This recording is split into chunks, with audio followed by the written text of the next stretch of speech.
One day I was on my morning jog and I was thinking about some of the laws affecting education in the US and South Korea.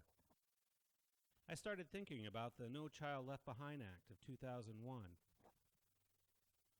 It is the most recent iteration of Lyndon Johnson's Elementary and Secondary Education Act that was signed into law in 1965.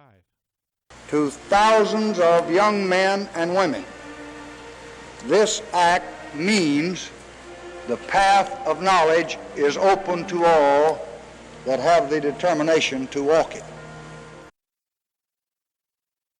The original goal of the law, which remains today, was to improve educational equity for students from lower income families by providing federal funds to school districts serving poor students.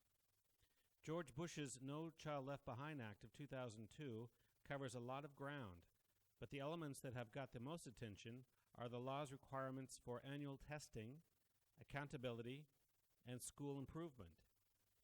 In the realm of annual testing, the No Child Left Behind Act requires states to test students in reading and mathematics annually in grades 3 through 8 and once in grades 10 through 12.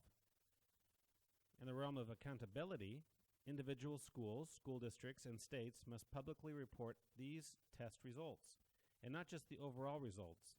They need to report for specific student subgroups, including low-income students, students with disabilities, English language learners, and major racial and ethnic groups.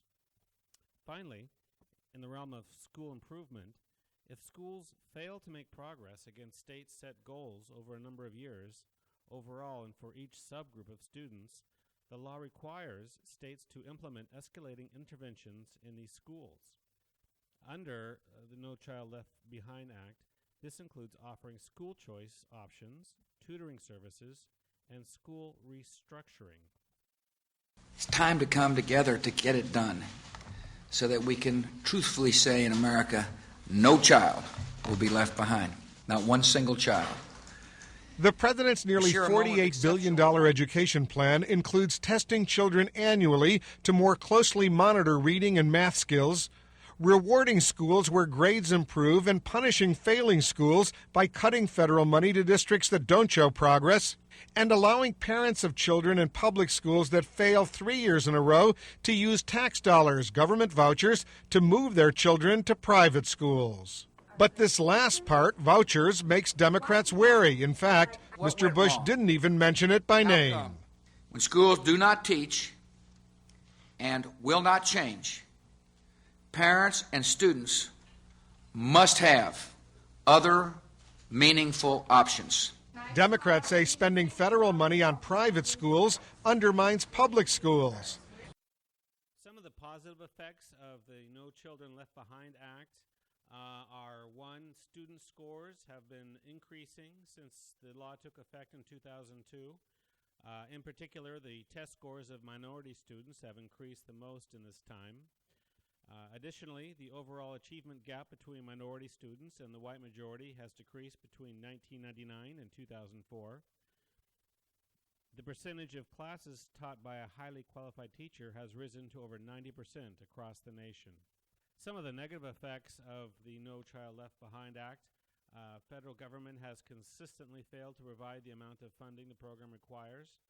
Achievement is measured only by performance on annual multiple-choice reading and math tests. Teachers are increasingly only teaching to the test due to the widespread fear that their students will perform badly, resulting in their termination.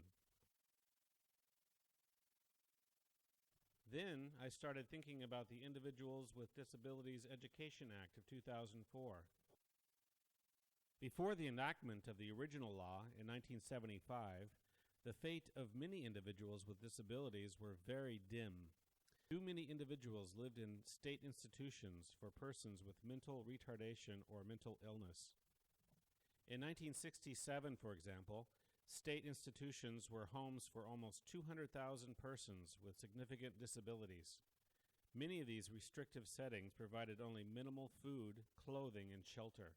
The passing of Public Law 94142 in 1975, which was the precursor to the Individuals with Disabilities Education Act of 2004, guaranteed a free, appropriate public education to each child with a disability in every state and locality across the country. Yay!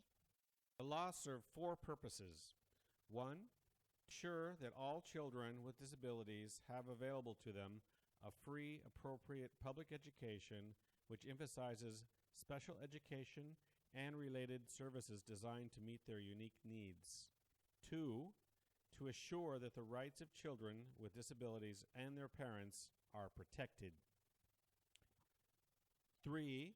To assist states and localities to provide for the education of all children with disabilities.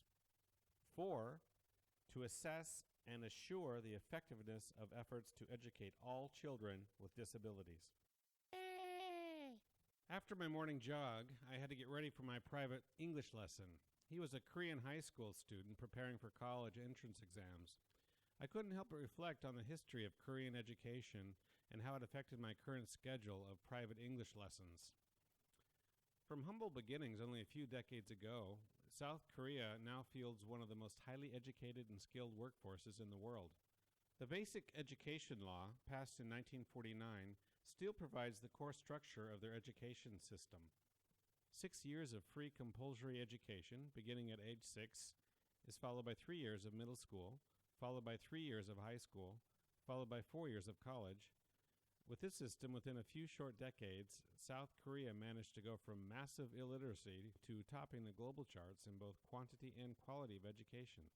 The system became, and still is, highly test-driven. Pressure to do well in college entrance exams is super fierce. Perhaps Bush's No Child Left Behind Act found inspiration in Korea's example. Virtually every form of opportunity, from marriage prospects to job prospects, depends on which college you went to and go to currently. This includes social prestige for the student and the parents. In Korean culture, children are obligated by law and custom to provide for their parents in their old age, and so parents look at their children as their retirement fund. So preparation for college exams becomes a family affair.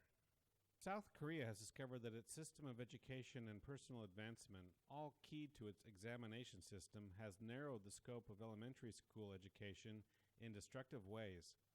Parents have flocked to more successful schools, leaving poorer families stuck in lesser schools. Also, richer parents have sought the upper hand by buying additional out-of-school services like private tutors to help their children. Laws were passed prohibiting these practices, but they have proven difficult to enforce. All this history has affected me in a positive way because I've been earning extra cash as a tutor to several Korean families' children here in Vietnam. Yahoo!